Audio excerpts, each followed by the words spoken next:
Hello everybody, it's Holger Mueller here from Constellation Research, here to talk to you about the NBA playoffs with Heather Higgins. What do you think? I don't know. We're at Think. Aren't we supposed to be talking about quantum? We at Think, we're talking about quantum. Try to get more viewers up to this. Yeah, we're going to talk about quantum, which I love nothing more than else. So much has happened with AI that people who even knew quantum 5 years ago have kind of like forgotten because they're getting bombarded. Tell us a little more again, what is quantum and why is it important in the enterprise? Great question. And yeah, there's a lot of hype in the market about AI. The thing that I would first say is quantum is a different computing paradigm. It is not going to replace today's technology. It is not going to solve every problem. It's really focused around those problems that are computationally complex. So if you think about quantum today, quantum is a computing approach that is probabilistic in nature. So it's not deterministic like today's technology. Right. It also allows you to calculate numerous computations all at the same time. So it's simultaneous versus sequential. So when we work with enterprise clients, we help them understand where quantum is going to fit into the technologies that they have today. And again, the answer will really be around those computationally complex problems. Great question, right? It's all about not being in ones and zeros, right? And nature and life is not happening in ones and zeros, and that's what quantum can do. And this is where we're expecting some breakthroughs, and it's complementary to what we do already. But exactly. What in the enterprise, what should you look at? What are the use cases which are bubbling up and might be getting, as we're in the quantum utility age, as IBM calls it, right? What will we be seeing? What will be interesting? What should I pay attention for?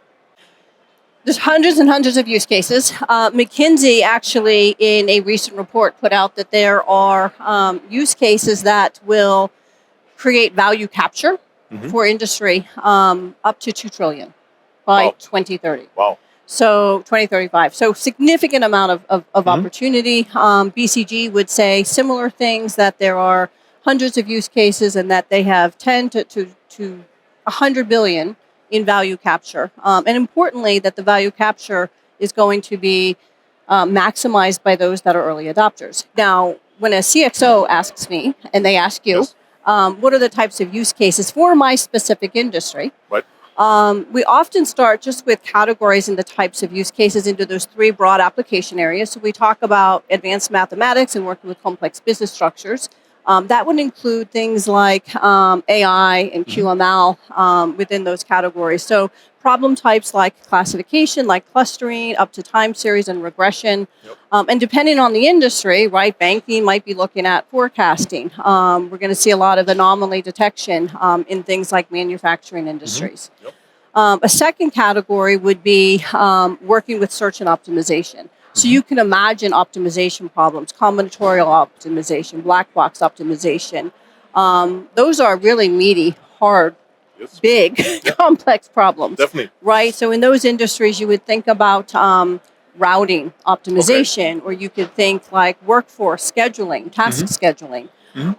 Think about the airlines, all of the amazing amount of variables that they need to do. And then the third category would be simulating nature, right? And that's a very broad category, a very exciting category, because that's where we're going to see a lot of disruptive coming from those use cases. So organizations there would be looking at the use of quantum to material design, material development. You can think in biotech, protein folding. So those are the types of applications. So we start with the broad area. We whittle that down to about 12 problem types that we're focused on today, not that there won't be more. And we start to look at what those timescales are so that they can make purposeful investment decisions.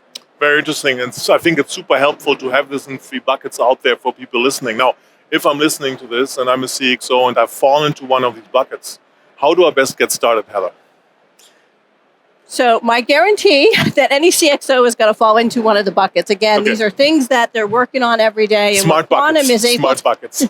What quantum is able to do is to, again, provide a different computing approach to either improve the accuracy, improve the speed, improve the cost, or do things that can't be done today.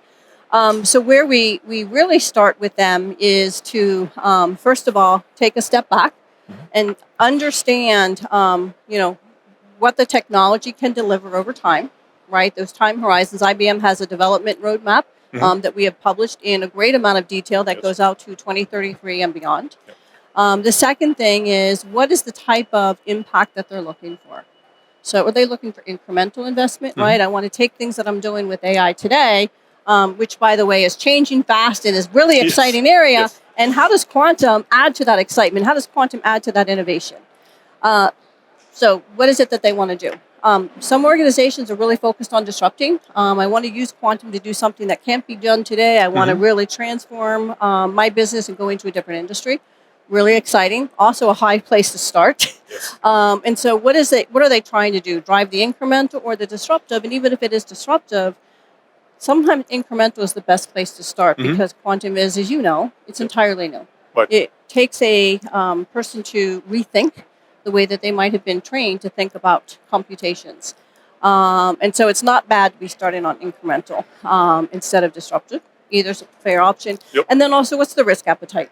Okay, good point. Right? So culturally in the organization, what is the risk return? And what's the timeline for ROI? That'll be very unique, and they want to make sure that they're fitting within the organization. Super interesting. I think very helpful also to understand, think about risk appetite, disruptive innovation, incremental innovation. I think there's a whole plethora of things you can do with quantum. It's going to be the art to find the right one because you want to have great showcase at the beginning. You don't want to do something which is not going to deliver any ROI soon, right? So very helpful. Thank you, Heather. I learned a lot. Appreciate it. Absolutely. You're very welcome.